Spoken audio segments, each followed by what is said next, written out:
الموضوع اللي انا كنت عايز اتكلم عنه مرتبط بالكلام اللي قلناه، الشباب ودور الشباب في المرحلة دي، والانقسام اللي حاصل في الساحة السياسية المصرية. احنا في اللقاء اللي فات يوم السبت الماضي اتكلمنا عن الانقسام اللي حاصل بين القوى السياسية، وقلنا ان التيار الاسلامي السياسي له تواجد وله ارتباط قوي بقطاعات عريضة من الشعب المصري، وبالتالي نلفله من الشمال نلفله من اليمين ارتباط، وده هيحقق نفس النتائج اللي هي 78% وبقية التيارات 22%. وقلت ان انا اعتقد كمان ان لو حصل الاستفتاء ده دلوقتي تاني، اعتقد ان ال 22% ممكن تقل.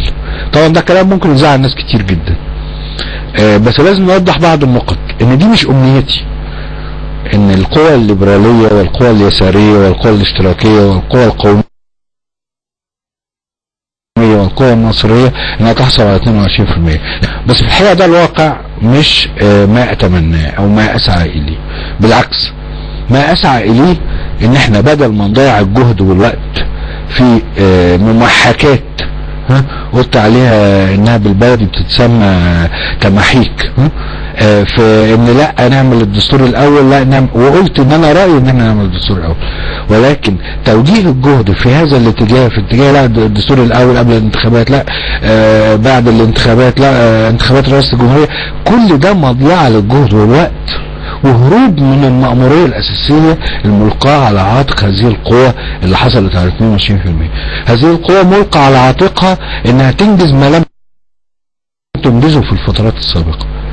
الإخوان وغير الإخوان وكافة التيارات الإسلامية أقدر تتواصل مع الشعب، طبعا مستخدمة الجانب الدين في الموضوع، طبعا ده كان بيستخدم وما زال يستخدم، ولكن باقي القوى تقدر تعمل اتصال وترابط مع الشعب بنقد استخدام الدين في قضايا حياتية.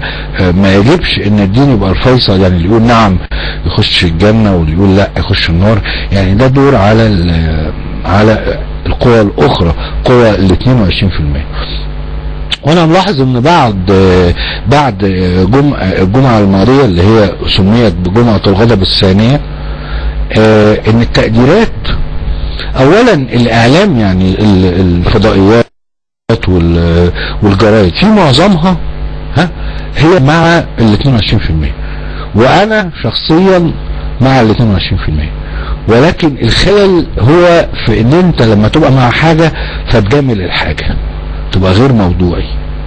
يعني ان انت تقول مثلا ان كان في مش عارف كام في ميدان التحرير وهم ما كانوش كده، ده في الحقيقة مش مفيد وغير صحيح وغير مبدئي ولا يدلنا على الطريق الصحيح. اذا قلنا على 100,000 في ميدان التحرير ان هم كانوا نص مليون، ده ما يفتش ال 22%، بل بالعكس يغمي عينيها ويجعلها تشعر انها بتكبر وبتنمو، وبعدين عند اول استفتاء هيكتشفوا الصدمة ان هم 22%. وده اللي حصل تقريبا في قبل الاستفتاء كان كل القنوات الفضائية والجرايد وجهة نظرها، وانا متبنيها ومقتنع بيها، ولكن رغم الفضائيات ورغم الجرايد، انما لما نزلوا في الاستفتاء لقوا نفسهم جابوا 22%. جابوا 22% بقى عشان اولهم اللي هيقول نعم نخش الجنة ولا، يعني كل ده مبررات غير قوية.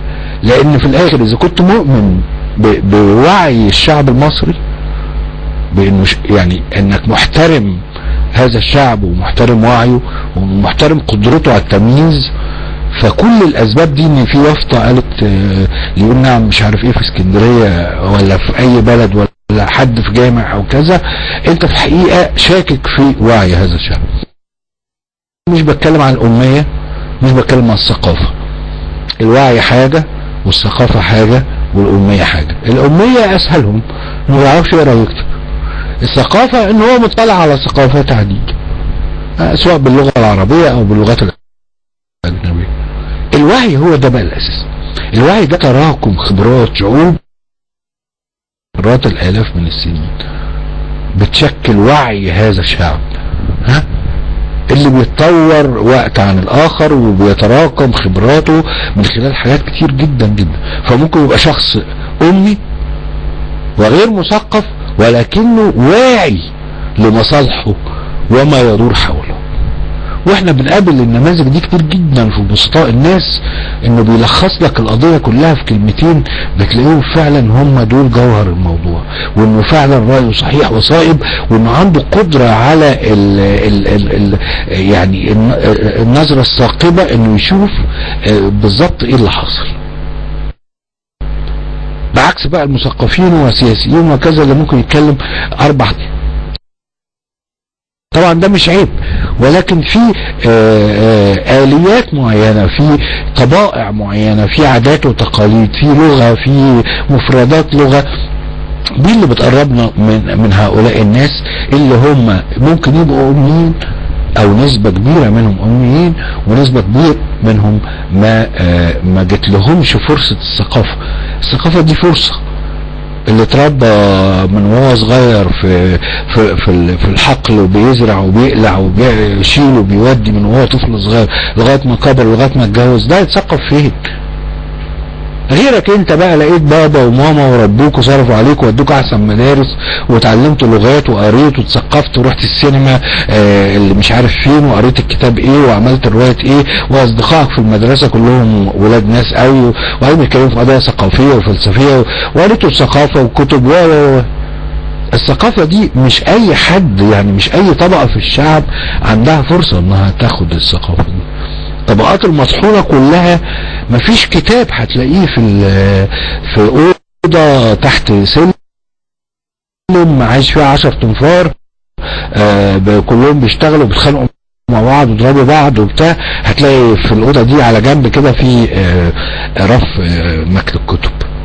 ده يعني ابسط شيء يعني. فسواء الاميين او الغير مثقفين دول حاجة، والوعي عند الشعب المصري ده حاجة تانية. الوعي ده هو مكتسبه من خبرة الحياة القاسية جدا اللي هو عايشها، ومن خبرة آبائه وأجداده وزي ما قلنا آلاف السنين، وبالتالي هو واعي وفاهم. إذا أنت عندك شك في حكاية وعيه دي يبقى المشكلة عندك في الحقيقة. وبالتالي أي أسباب نقولها حوالين إن إحنا أصل قالوا لهم اللي يخش الجنة واللي مش يعني ده كلام زي ما سميته قبل كده تمحيك. وانا بقول رغم برضو الموقف الان ان احنا نعمل الاول الدستور، وانا رأيي ان احنا نعمل الاول الدستور، بس تقديري ان الموقف العملي دلوقتي المهم رقم 1 دلوقتي هو الارتباط بالناس، مش الفضائيات برضو والجرايد والمجلات وبتاع والكلام ده. لان انت لو عملت استفتاء دلوقتي تاني هل نعمل الدستور الاول ولا نعمل انتخابات مجلس الشعب الاول، هتلاقي ان 78% ان لم يكن اكتر هيقولوا انتخابات دلوقتي، وهتلاقي 22% ان لم يكن اقل وانا واحد منهم هيقولوا الدستور الاول. اذا المسألة مش في صحة موقفك، المسألة ان الناس دي فاهمة الموضوع بشكل يدعو، يعني هم بيسعوا الى الاطمئنان، عايزين انتخابات ويبقى في مجلس شعب، وهو كده مجلس الشعب ده هيرشح 100 وال100 دول يعملوا. انت بقى عايز تسيبها فاضيه من غير مجلس الشعب، طب ال100 دول مين هيرشحهم؟ طب ما انتوا هتتخانقوا حوالين ال100، يعني مين هيرشح ال100؟ المجلس العسكري؟ طب لو المجلس العسكري رشح 100 عشان يحطوا الدستور، هتلاقي 1000 صوت بيعترض على اسماء في ال100 دول. طب يعني طب تختار ال100 دول ازاي؟ طب لو يقول اختار 100 ونعمل عليهم استفتاء، طب مين اللي هيختار ال100 اللي انت هتعمل عليهم استفتاء؟ ولا تعمل استفتاء على كل اسم من ال100 ولا ناخد ال100 على بعضيهم؟ انا شايف واحد حرامي وسط ال100 ومش عايزه، اقول نعم لل100 دول وجواهم الحرام، ولا هتعمل استفتاء على كل واحد من ال100؟ ومين اللي هيعمل استفتاء؟ مين؟ الاحزاب القديمة اللي ما قبل الثورة كلكم عارفين يعني حالتها ووضعها، والواحد يعني مش عايز يتوسع في ايه، في كمية الاشياء اللي يجب انها تتصلح داخل هذه الاحزاب، من قلب هذه الاحزاب، من الموجودين في الاحزاب الموجودة قبل الثورة عليهم انهم يصلحوا هذه الاحزاب. في الحقيقة الاحزاب دي محتاجة يعني تكاد تكون ثورة داخل هذه الاحزاب لانتزاع القيادة لصالح الشرفاء والثوريين والمحترمين داخل هذه الاحزاب، وكافة طبعا مؤسسات الدولة. بس احنا بما ان احنا بنتكلم عن ال100 دول هنجيبهم ازاي، فبنتكلم على انها انت هتجمع يعني الاحزاب دي هي اللي تقول طب والحزب ده لو قال دول والحزب ده قال دول هتقعد تتخانق الى متى؟ طب لو التيار الاسلامي قال دول والتيار العلماني قال لا دول وقعدنا نتخانق، يعني طب هتوديها المحكمة يعني؟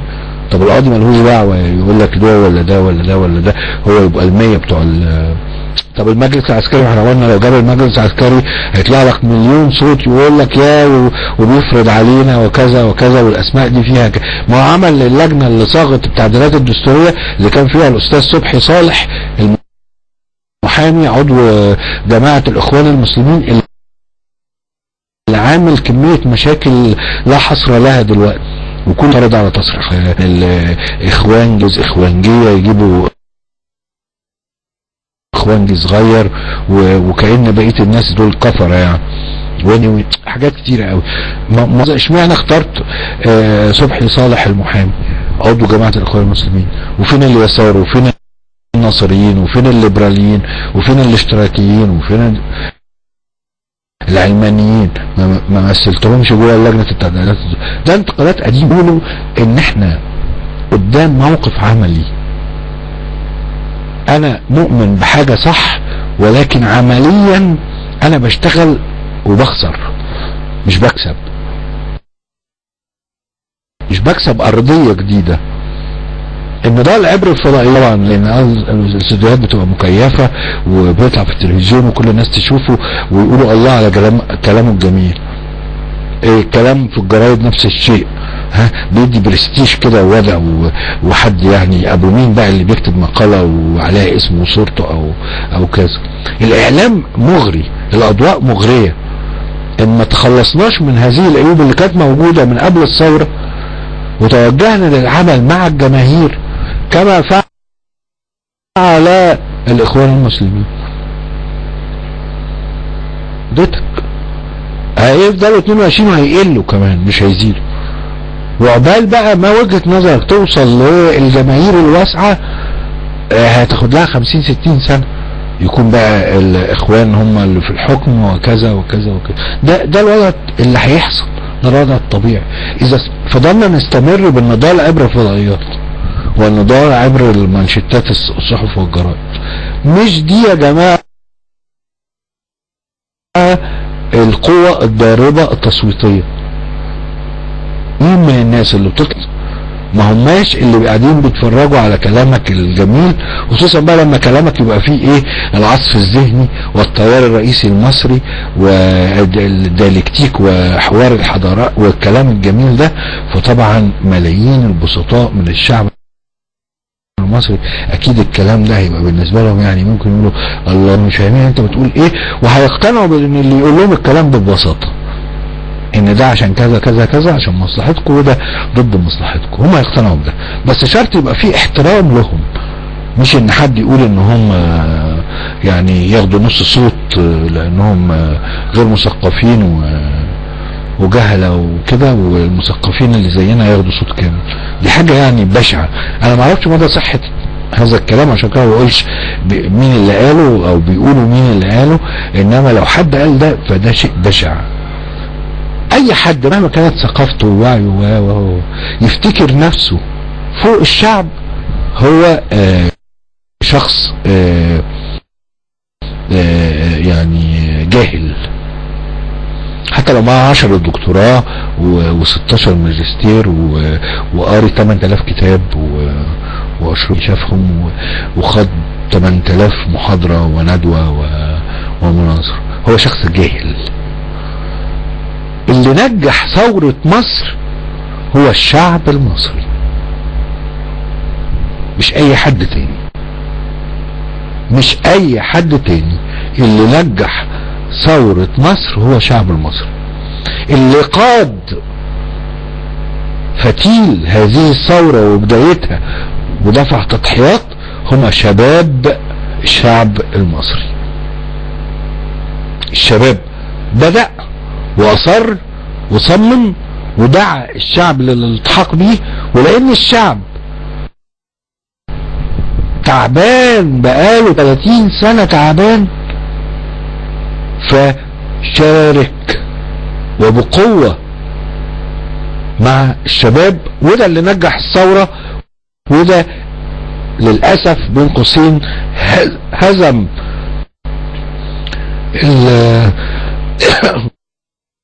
الداخلية، وزارة الداخلية من امن مركزي وامن دولة وعربيات ورصاص وقنابل مسيلة للدموع. هذه الجحافل التي تصرف عليها المليارات على مدى 30 سنة لحماية النظام، طبعا هي كانت متوظفة وزارة الداخلية لحماية النظام، فالمسؤولية الأولى على النظام اللي حرف هذه الوزارة عن مسارها الطبيعي في حماية الشعب. بقت وزارة الداخلية وظيفتها الأساسية حماية النظام، مش أي حاجة تانية. طبعا وزارة الداخلية بتتحمل، وزارة الداخلية السابقة ما قبل 25 بتتحمل جزء من المسؤولية إنها أدت هذا الدور الغير وطني، لكن المسؤول الأول هو النظام اللي وظف هذه الوزارة وأحرفها عن وظيفتها الوطنية والحقيقية اللي هي بيتصرف عليها من الضرائب، من أموالك وأموالي، عشان تحميك ضد الحرامية وضد البلطجية وضد كذا، وتقف مع الشرفاء، مش العكس، مش تحمي الحرامية وتسجن الشرفاء. يعني دي نقطة جانبية، ولكن اللي انا بقوله ان الشعب المصري هو اللي نجح الثورة. الشباب بدأوا الثورة، ولولا الشعب المصري دخل كان وزارة الداخلية بجحافلها وملياراتها مصروفة على أجهزة ومعدات وعربيات وبنادق وجنود عددها يعني قارب 2 مليون، وده عدد لا يقترب من قريب أو من بعيد من عدد القوات المسلحة اللي هي بتحمي الوطن ككل. وصلوا وزارة الداخلية انها تبقى قريبة من 1.5 مليون 2 مليون الا ربع، فبتصرف عليها مليارات. دي كان بالتأكيد قادرة على هزيمة الشباب لو هم لوحدهم. الشعب لما نزل زي ما انتوا شفتوا كده اتفرتكت وزارة الداخلية، واللي جري واللي هرب واللي فتح السجون عشان يطلع المساجين عشان يوريهم بقى الادب بعينه، واللي فتح الاقسام واللي عمل واللي عمل واللي عمل.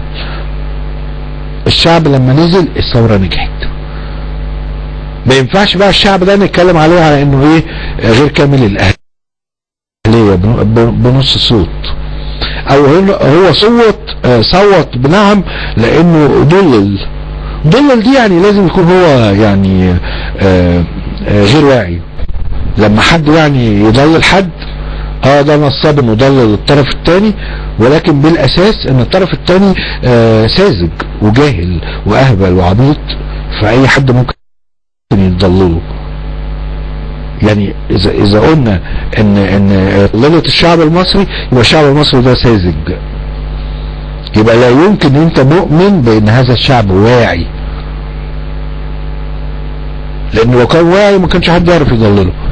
احتمال انت اللي ما تكونش فاهم الموضوع صح، احتمال الناس بتبحث عن الاستقرار، احتمال انت الثقافة واخداك قوي والثورية واخداك قوي في الفضائيات وفي الجرايد، طبعا ده لا يمنع ان عديد من المثقفين والسياسيين والمعارضين كانوا بيشاركوا في الحركة في الشارع من قبل ثورة 25 يناير، من امام نقابة الصحفيين وقدام دار القضاء العالي، في المواقع قدام مجلس الوزراء، قدام مجلس الشعب. يعني العديد والعشرات والمئات من المثقفين والسياسيين كانوا بيشاركوا طبعا في الحركة الجماهيرية. لكن انا بتكلم بشكل عام بشكل اجمالي، ان لو انت شايف ان اذا انت يبقى انت على طول تستورد شعب تاني تعمل بيه الدولة اللي انت عايزها. هو الشعب ده كده وشايف ان ده الصح، شايف ان هو يقول نعم هو ده الصح. مش عاجبك الشعب ده استورد شعب تاني، او انت روح لشعب تاني. طب ازاي بقى اخليه يقتنع بوجهة نظري وانا بقول ان انا مقتنع ان الدستور اولا؟ هيقتنع بوجهة نظري لما انا اوصل له واقول له واشرح له واقنعه ويقتنع وقت ما يقتنع. يعني ما تشردش عليه، يا تقتنع دلوقتي يا تبقى جاهل. لما يفهم اللي انا بقوله ويلمس معاه مع وعيه ومع مصالحه هيقول لي انا معاك، ويقول لي لا انا ضدك ليه، مفيش طار بيني وبينه. بس هي المسألة ان انا مش ملمس مع مصالحه، سواء في لغتي او في الفاظي او في طريقتي او في ان انا بوصل له اصلا ولا ده كله جزء من اعتقد ان احنا يوم الاربعاء الجاي هنتكلم في موضوع التنظيم. ببساطة كده انا تقديري ان شباب الثورة بكل اطياب ان يحكم مصر، من اول رئيس الجمهورية لغاية رئيس الوزراء لغاية الوزراء لغاية رؤساء المؤسسات لغاية والخبرة اللي ممكن تطعن في هؤلاء الشباب بانهم ليس لديهم خبرة متوفرة في كافة هذه المناصب حوالين الرئيس. حتى لما الرئيس بيبقى عنده 60 سنة ولا 70 سنة بتحيطه مجموعة من الخبراء، سواء كوكلاء وزارة كوزارات كرؤساء مؤسسات وهيئات قومية او اقليمية او عالمية او كذا. يعني مفيش رئيس بيشتغل بخبرته الشخصية. رئيس جمهورية مفيش رئيس وزراء بيشتغل بخبرته الشخصية. مفيش وزير بيشتغل بخبرته الشخصية. مفيش رئيس مؤسسة ايا كانت هذه المؤسسة بيشتغل بخبرته الشخصية. الجميع يستعين بالخبرات درجة من الخبرات المحيطة به، لكن الشباب هم اللي لم يلوثوا على مدى 30 سنة، لان نضال 30 سنة بدون نتائج يسبب احباط لهؤلاء المناضلين، يسبب امراض لهؤلاء المناضلين، يسبب مشاكل لهؤلاء المناضلين. وطبعا المسألة هتخش في ايه، مين كويس ومين وحش. الشباب ده شباب طازة، شباب نقي، شباب نظيف، كل الناس بتثق فيه، بتثق في وعيه، مش بس ان هو نظيف ونقي وشريف وكذا، انما واعي. فاجئنا كلنا بدرجة وعيه. لما بنشوف اي شاب منهم بيتكلم، ايه الوعي ده، ايه الوعي ده؟ لانهم اتصلوا عن طريق الانترنت او خلافه بحضارات العالم وثقافات العالم، واطلعوا على العالم بشكل واسع جدا، محققين درجة من الوعي راقية جدا. ناقصهم الخبرة. الخبرة هتبقى محيطة بيهم. يعني هو لو رئيس جمهورية مش هيبقى رئيس جمهورية بزوره وكده. يعني هو اوباما قاعد بيحكم بدماغه، ينام كده يفكر ويقوم قايم اخد القرار، ولا حواليه مستشارين ومستشار كذا وكله في تخصصه. ورئيس وزراء بريطانيا بيحكم بدماغه، بينام ويقوم يقرر ياخد قرار، ولا حواليه المستشارين والوزراء والخبراء واللجان والكذا. حجة مش اكتر. وهي نوع من عدم الثقة ان الواحد مش مثال حكومنا شاب عنده مثلا 35 سنة. ولا بشار الاسد اللي ورثوه السلطة في سوريا عدلوا له الدستور عشان كان عنده 38 سنة. يعني لما يعوزوا يدوا الشباب يدوه، لكن لما الشباب ده ما يبقاش ابنهم هم، يعني ما يبقاش جمال مبارك، فنقول ما عندوش خبرة وما عندوش وعي وما ينفعش ولسه بدري، ويتدرب ويقعد جنب الوزير، يجيب كرسي ويقعد جنب الوزير ويتعلم ازاي الوزراء. كلام يعني كلام. لكن كان جمال مبارك ينفع. طب ما انت عندك شباب كتير جدا يصلحوا. هقول لك ال 53 ولا 54 الف الوحدة محلية اللي تبع المجالس المحلية اللي مليانة فساد، المحافظين في كل المحافظات، ليه المحافظ ما يبقاش شاب فوق ال 25 فوق ال 30 فوق، يعني من 25 ل 35 ده سن، ولغايه 40 ده لغايه 45 حلو قوي، ومن 30 ل 45 حلو قوي. ليه لا؟ يعني المحافظين، رؤساء المجالس المحليه، الوحدات المحليه في القرى وفي النجوع وفي المدن وفي البندر وفي المحافظه وفي الوزراء، مجلس الوزراء ده كله، رئاسة الجمهورية، رئاسة المؤسسات العامة، الهيئة العامة للسلع التموينية.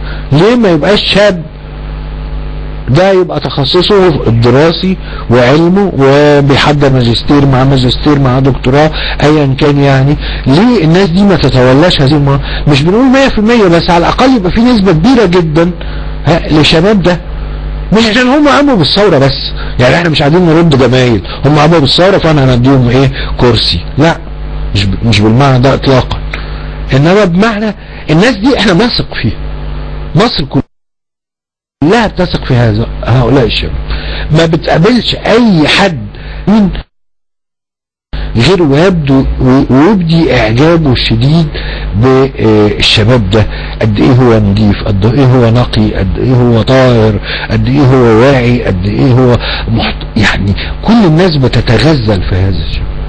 فاحنا عشان مصلحتنا محتاجين ان الشباب ده هو اللي يتولى السلطة، ونبقى احنا كلنا محيطين بيه. يعني كل حد عايز يساهم، بس مش لازم تقعد على الكرسي يعني، لان اللي بيقعد على الكرسي ده هو المشكلة كله فيه.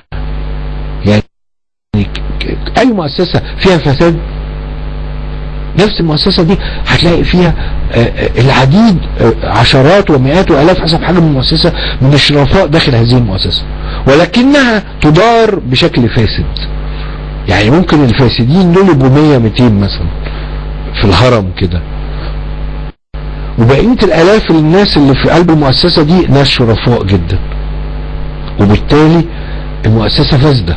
بس مش لان كل اللي فيها فاسدين، لان سلطة اتخاذ القرار هي الفاسدة، وده اللي كان حصل في مصر كلها.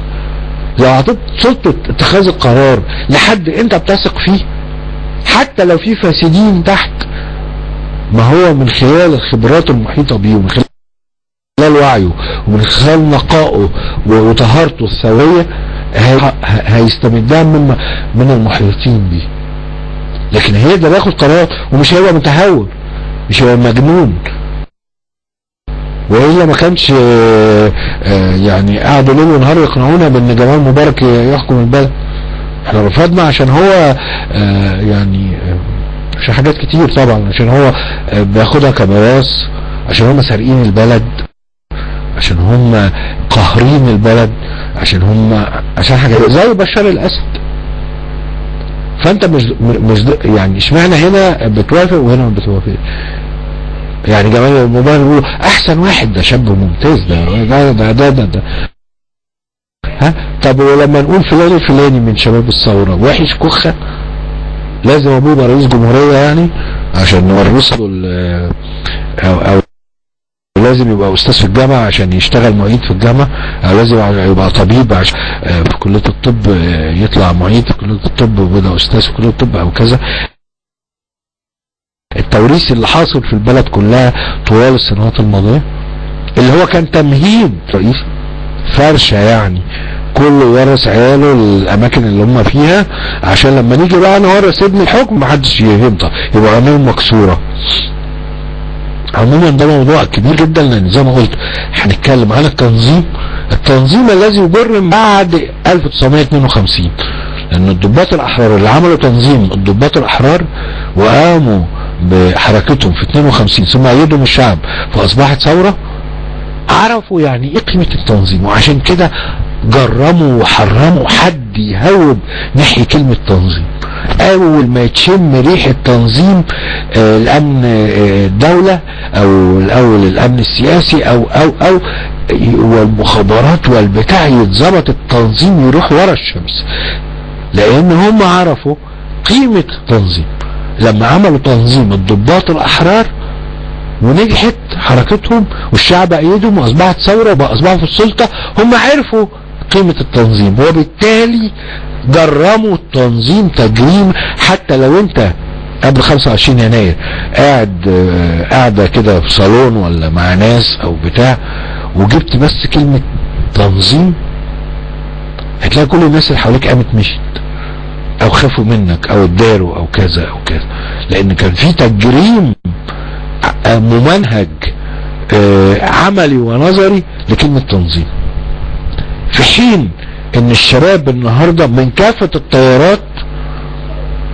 نقطة الضعف الرئيسية لديهم هي التنظيم بمعناه الواسع والعميق اللي ممكن نتكلم فيه يوم الاربعاء ان شاء الله اللي جاي، لان هم عندهم تنظيم بس تنظيم جنيني، تنظيم اولي، تنظيم بسيط، بحكم خبراتهم التنظيمية من ناحية، بحكم عمر تجربتهم من ناحية تانية. ازاي نستعيد عن ده بخبرة تنظيمية ونطور من هذا التنظيم يعني الوحدة مش التفرق مش التشتت. لو كل واحد لوحده مش هيبقى فيه تنظيم، لكن لما نتجمعوا 10 بقينا ايه؟ تنظيم مكون من 10، نجمعوا 100 بقينا تنظيم. كل ما تنظيم طور الحجم بتاعه كل ما بقى اقوى، كل ما المادة التي تبث داخل هذا التنظيم هي اكثر صحة جاية من الصحة، من الهيلث، الصحة مش مريضة، لان في كتير من الامراض الثقافية والسياسية وكذا بتخش جوه الشباب والمثقفين والسياسيين وكذا وتسبب كتير من الخسائر. لو كانت افكار تتسم بالصحة وتنظيم قوي ضخم كبير منظم بشكل راقي وبيكتسب خبرات تنظيمية عبر العالم، وانا عارف ان هم الشباب بيعملوا مجهود في اكتساب هذه الخبرة عبر الانترنت من اماكن عديدة. ده اعتقد المهمة الاولى في ارتباط ده بالشعب المصري، مش تنظيم في اوض مغلقة، مش تنظيم في اوض مكيفة، مش تنظيم انا المخ وانتوا العضلات، لا، تنظيم يصل زي الجهاز الدموي كده بتاع الانسان من شريان تاجي تبدو كده لغاية ما يوصل جدا في اطراف الجسم البشري. اعتقد ان تنظيم قوي لشباب مصر تنظيم قوي مرتبط واصل اطرافه داخل كل قرية، كل زقاق وكل حي وكل منطقة عشوائية وكل مركز، وفي القرى والنجوع وفي الصعيد وفي وجه بحري وفي السويس وفي الاسماعيلية وفي اسكندرية وفي اسوان وفي سينا يعني تنظيم واصل اطرافه للشعب المصري. ده تنظيم محدش يقدر عليه. اتمنى ان احنا يوم الاربعاء الجاي ان شاء الله الساعة 10 مساء نقدر نتكلم في الموضوع ده، وبشكركم شكر عظيم جدا، ونلتقي ان شاء الله يوم الاربعاء الساعة 10 مساء.